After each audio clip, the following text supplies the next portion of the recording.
हमारे देश के प्रधानमंत्री नरेंद्र दामोदर दास मोदी केवल भारत को ही नहीं रिप्रेजेंट कर रहे हैं, वो पूरे विश्व को रिप्रेजेंट कर रहे हैं।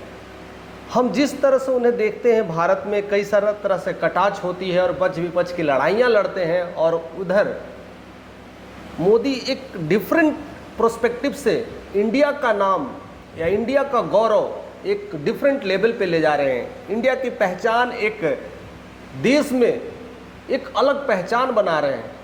हम इसी युद्ध में पड़े हुए हैं, हम भारत के ही तमाम लड़ाइयों में पड़े हुए हैं, लेकिन हमारे देश के प्रधानमंत्री वो जानते हैं कि हम इस देश की लड़ाइयों में पढ़ कर करके हम छोटे हो जाएंगे, हम टूट जाएंगे, इसलिए हमें रिप्रेजेंट करना होगा। इसलिए वह अपनी पूरी राजनीतिक समझ, अपनी पूरी जानबूझ की शक्ति, अपनी नॉलेज, जितना कुछ एक्सपीरियंस है पूरी लगा दे रहे हैं, और इसलिए पूरी दुनिया उन्हें आज सलाम कर रही है। भाषा अनेक है लेकिन भाव एक है। और फिलिस्तीन का वार भी हो ना जो चल रही है, तो दोनों देश के जो सर्वश्रेष्ठ लोग हैं उन लोग भी शांति वार्ता के लिए चुनते हैं तो प्रधानमंत्री मोदी को चुनते हैं। कहते हैं यही एक कैंडिडेट है, यही एक ऐसा इंसान है जो हम दोनों के बीच शांति वार्ता ला सकता है।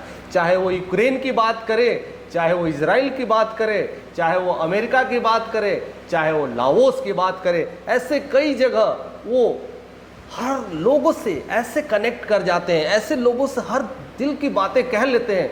और जिस तरह से वो भारत को रिप्रेजेंट करते हैं, तो भारत का नाम अभी पूरी दुनिया में बहुत सर्वश्रेष्ठ होते जा रहा है। और जिस तरह से लाओस में प्रधानमंत्री मोदी ने 2 दिन की यात्रा किया है, उस 2 दिन की यात्रा में कहते इंडिया एशियान समिट हुआ था और ईस्ट इंडिया समिट हुआ था। यह समिट 2 दिनों का था, जिसमें 21वीं भारतीय एशियान समिट था और 19वीं ईस्ट इंडिया समिट था।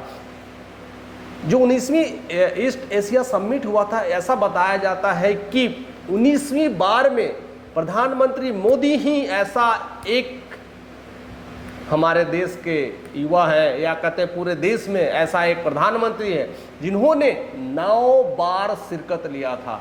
और उस 9 बार शिरकत से, और ऐसा कहा जाता है कि पूरी दुनिया की समझ रखते हैं, वैश्विक को समझ रखते हैं, क्या दुनिया का मंच में साझा करना है, किस तरह से रिप्रेजेंट करना है और कैसे अपनी बातों को रखते हैं। भारत का नजरिया दुनिया के सामने कैसे कैसे रखा है, इससे पूरी दुनिया भारत की नतमस्तक हो गई है। उस समिट में उन्होंने जो बातें रखी है वो काफ़ी डिफरेंट लेवल की, डिफरेंट अप्रोच किया है। उन्होंने सिंपल कहा है कि हमारी जो बातें हैं, हम जो विस्तारवाद के प्रति जो हम लोग लड़ाई लड़ रहे हैं उसे कम करना चाहिए, हमें विकासवाद की लड़ाई करनी चाहिए, हमें शांति की लड़ाई लड़नी चाहिए, हमें शांति के लिए पूरी एक देश जितने हैं एकजुट होकर करके कार्य करना चाहिए। लेकिन हम अपनी मुद्दे को कहीं और शिफ्ट करते हैं और पर्सनल विकास की बात करते हैं और अपनी विस्तार की बात करते हैं। ऐसी बातों से वो कहीं ना कहीं आसपास पड़ोस में हर जगह निशाना साध देते हैं, अपनी बातों को रख पाते हैं। लाओस में जो ये प्रोग्राम हो रहा है, जिस तरह से समिट हो रहा है, तो लाओस को हम समझने की कोशिश करते हैं कि ऐसा क्यों इम्पोर्टेंट है और यहाँ पर बातें को रखना क्यों ज़रूरी था। चीन और म्यांमार के बीच में बसा हुआ यह लाओस, कहते हैं दक्षिण एशियाई का लैंडलॉक देश है, यानी ऐसे तरह से घिरा हुआ है।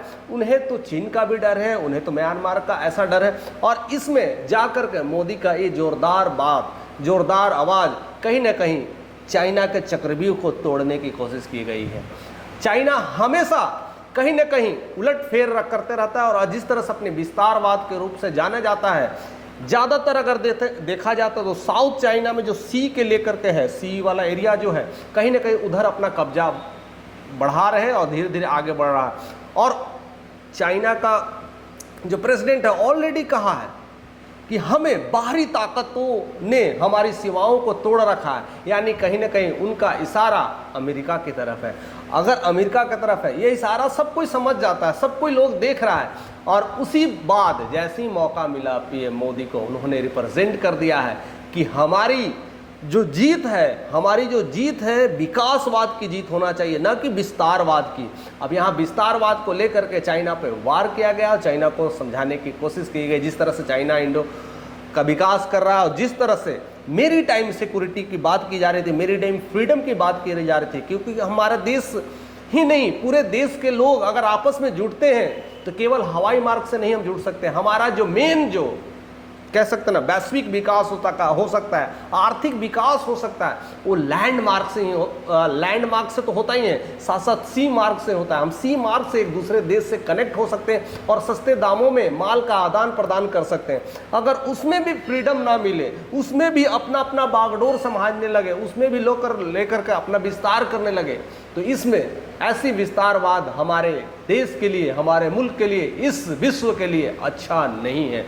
इसलिए उन्होंने विकासवाद का नारा दिया है, शांति का नारा दिया है, सुरक्षा का नारा दिया है और इस तरह से सी लॉक लैंड एरिया को बढ़ाने की कोशिश की गई है। और ऐसे लेकर करके काफ़ी कुछ बयानबाजी में हर देश में कहीं ना कहीं ये चर्चा का सब्जेक्ट बन गया है। उनकी बातों को लेकर करके काफ़ी कुछ देखा जा रहा है। इसलिए भारत ही नहीं पूरे विश्व में कूटनीति के मामले में अगर देखा जाए, नरेंद्र दामोदर दास मोदी को बिग बॉस के रूप में देखा जा रहा है या फिर एक चाणक्य के रूप में देखा जाता है, क्योंकि जिस तरह से भारत के जो चाणक्य थे, जिस तरह से अपनी सोच से सिकंदर को भी भगा दिए थे, यहाँ पर वही मोदी अपनी चाणक्य नीति से, अपनी कूटनीति से पूरे विश्व पर धीरे धीरे अपना फ्रीडम बना रहे हैं, अपनी आज़ादी बना रहे हैं और लोगों को रिप्रेजेंट कर रहे हैं। और होगा क्यों नहीं, इतने सालों का समझ है, कई सालों से पॉलिटिक्स में रहे, अपने लगता है पूरा जीवन पॉलिटिक्स में लगा दिया है और इस उम्र में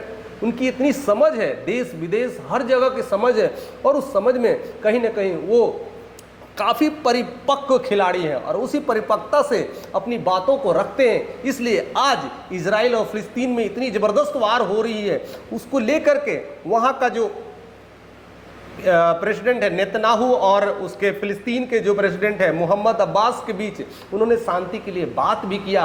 कोई और कंट्री का ऐसा प्रेसिडेंट हो या ऐसा कोई प्रधानमंत्री हो जो बात करने के लिए खड़ा नहीं होता, लेकिन मोदी तुरंत फ़ोन लगा देते हैं और पूछ लेते हैं हालचाल क्या चलने वाला है, क्या उलटफेर होने वाला है। और कहीं ना कहीं इन दोनों देशों को भी लगने लगा है कि हमारे देश में भी अगर शांति होगी तो कहीं ना कहीं मोदी जी रहेंगे, तभी हमारी बात होगी और शांति की स्थापना होगी। तो देखो किस तरह से रिप्रेजेंट कर रहे हैं।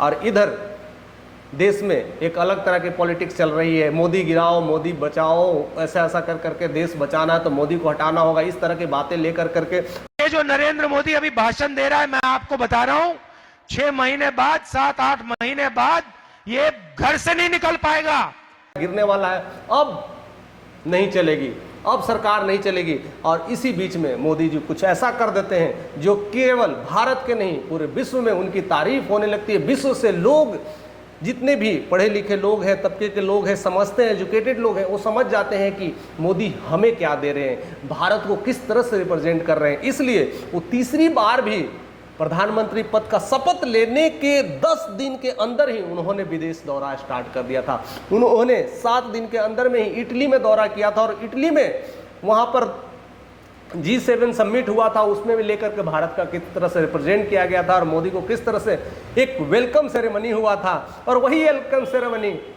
लाओस के दौरे में हुआ था। जैसे ही लाओस में एंट्री ली है, वहां पर वेलकम सेरेमनी में गायत्री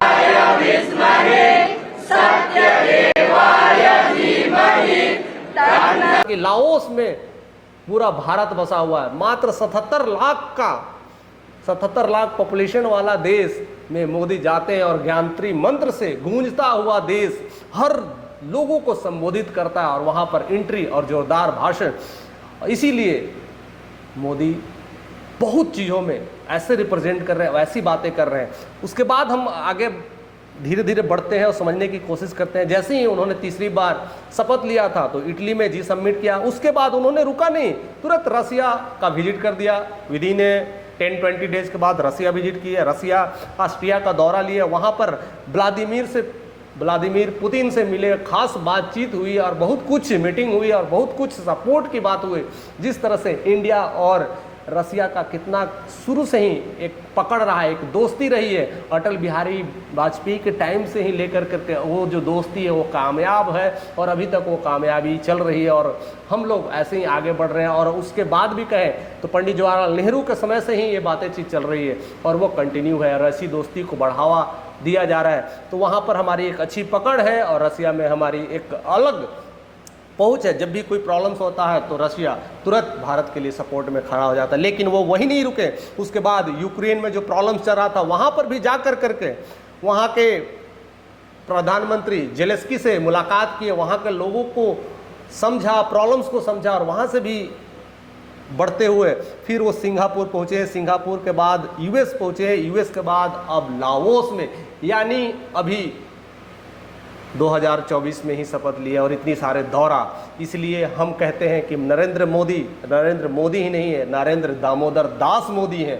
और नरेंद्र दामोदर दास मोदी का मतलब ये है पूरी दुनिया को किस तरह से समझना है, किस तरह से रिप्रेजेंट करना है। इसलिए वह सिर्फ भारत के ही चाणक्य नहीं है, अब विश्व के भी चाणक्य हो गए हैं। और लोगों की समझ और पॉलिटिक्स को देखते हुए हर लोग कहीं ना कहीं उनसे शांति की बातें के लिए डिस्कशंस करते हैं और उन्हें इन्वाइट करते हैं और उस इनविटेशन में ऐसी ऐसी वो बातें कर देते हैं, किसको कब कहाँ पर रोकना है, किसको कब कहाँ पर पकड़ना है, किसको कब कहाँ पर हटाना है, वहीं मंच पर पूरे खुलेआम विश्व के सामने रिप्रेजेंट कर देते हैं। इसलिए हमारे देश के प्रधानमंत्री का जो सोच है, जो नज़र है, वो भारत को बहुत ही ऊंचे लेवल पे ले जाएगा और ले जा रहा है। इसलिए हम इस तरह की लड़ाइयों में जो हम भारत में फंसे हुए हैं वह वही लोग फंसे हुए हैं जो केवल जातियों की लड़ाई में फंसे हुए हैं, कोई अपने समुदाय की लड़ाई में फंसे हुए हैं, कोई अपनी लड़ाई में अपनी रोटियां सेक रहा है। इस तरह की लड़ाई में फंस कर करके अपने आप को जीतने की कोशिश कर रहा है। उसको तोड़ने के लिए, उससे आगे बढ़ने के लिए हमारे देश के प्रधानमंत्री एक नई तरह के सोच ला रहे हैं और भारत को एक वैश्विक स्तर पर चुनौतियों के लिए तैयार कर रहे हैं। हर तरह से पूरे देश को सपोर्ट करने के लिए तैयार कर रहे हैं और कह रहे हैं कि भारत आने वाला समय सिर्फ और सिर्फ भारत का होगा।